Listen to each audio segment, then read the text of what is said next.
Most shelters have limited funds, though they have adopted novel crowdsourcing techniques, such as sponsor-a-pet programs. But even so, raising resources can be a challenge. Nadia Hassan, who runs a shelter and rescue service in Lahore, tells EOS that their plans depend on such funds, and it becomes a problem when people don't provide the funds they have promised. She says, sometimes, people even refuse to wait with an injured animal after calling their rescue service. They think they have done their moral duty.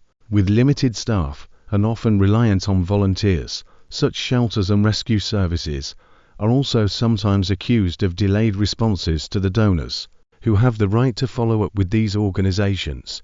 There have also been complaints, including against prominent shelters, of not permitting visitors or taking in more animals because of space constraints.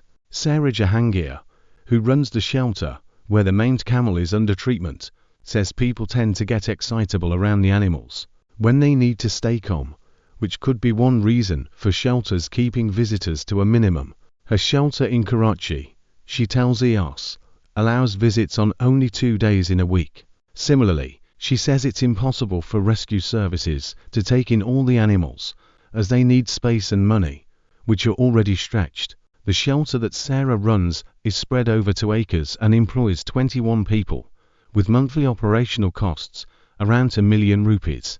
We raise half of that amount through our sponsor-a-pet program, and for the rest, we have to literally beg, she says. Despite the challenges, Sarah says they continue to take in more animals. For her, kindness towards animals is not only for their welfare, but also a reflection of our values as a society